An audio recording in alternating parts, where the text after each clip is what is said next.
Il dit à l'ange qu'il fallait partir, accusant les cordes de pluie qui commencèrent déjà leur mélodie incantatoire.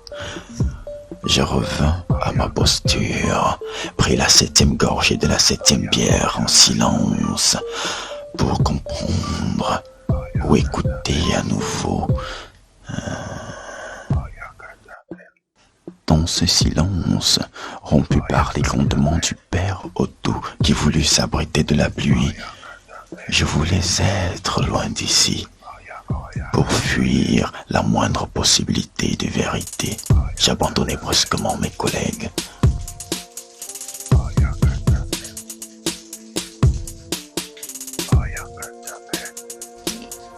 Près de la sortie, je fis une pause avant de partir. Les retombées de gouttes mortes de pluie finissaient sur mes pieds. Elles me chantaient de me retourner pour satisfaire ma curiosité montante. Cet ange de la joie, avec le père Otto, ne pouvait pas être mon ange de la voix, non. Mais c'était la même voix.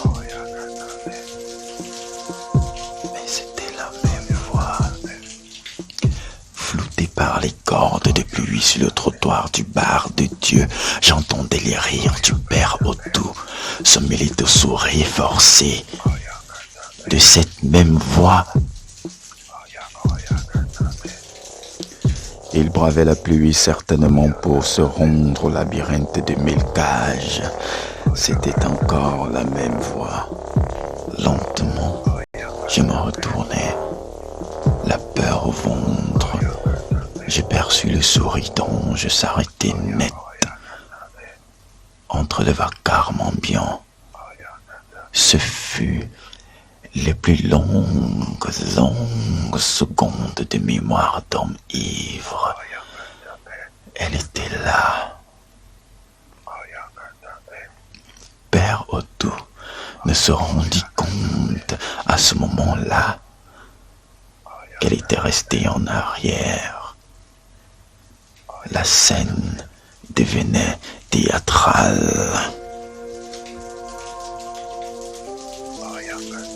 Sous les nuages de pluie et la buée de fumée de gliade qui floutait de temps à autre les parties de son corps presque dénudées, exposant leur clarté au grand noctambule du ciel, mon ange de la voix me regardait. S'avançant lentement vers moi, ou vers le père Otto qui s'était arrêté stupéfait. Elle me fixait timidement comme pour savoir ce que j'allais faire. Je sentais qu'elle avait froid, je ne pouvais rien faire. Je voulais comprendre des choses, mais tout était clair. Alors, je voulais juste poser des questions, mais j'avais des réponses. Ses larmes se distinguaient du ruissellement de la pluie sur son visage dévoilé, décoré où tombait une mèche de perruque américaine mouillée. Que voulait-elle en me regardant ainsi? Alors, on se regardait.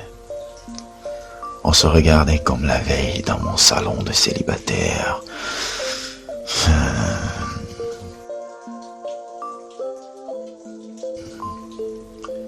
La silhouette du Dieu sortit de son bar, se rapprocha, la saisit doucement en chuchotant à son oreille et s'en alla avec elle dans le labyrinthe de ce paradis terrestre.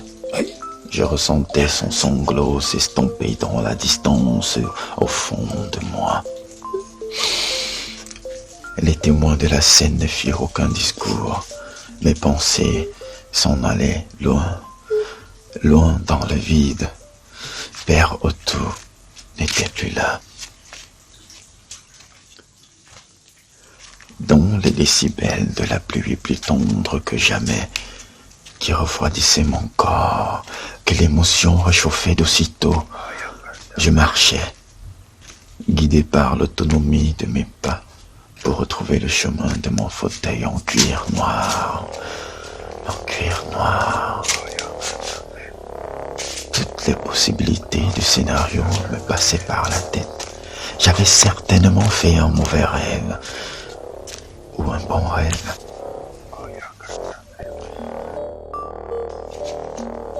Mes pas ne s'étaient pas trompés. Mes mains non plus d'ailleurs, pour trouver la clé de mon appartement.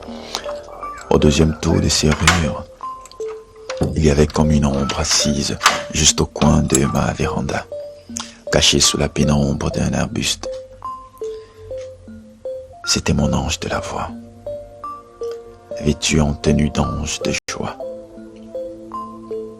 Elle m'avait attendu, bravant les colères de son dieu proxénète. J'avais honte de moi, j'avais peur de la suite, j'avais honte d'elle, j'avais de la pitié pour elle.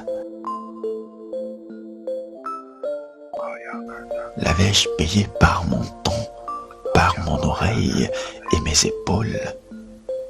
Comment me voyait-elle? Avais-je été un de ses clients?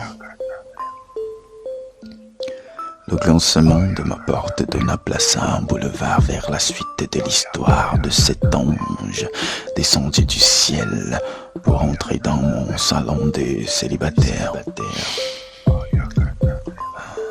Sans savoir quoi faire ni dire, elle entra lentement sans interrompre les cris de métal du mécanisme de ma porte.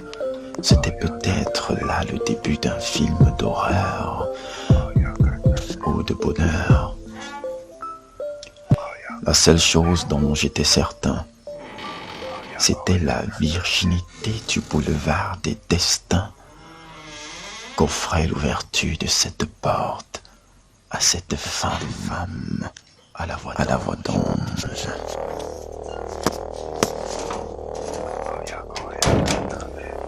Je fermai la porte derrière moi.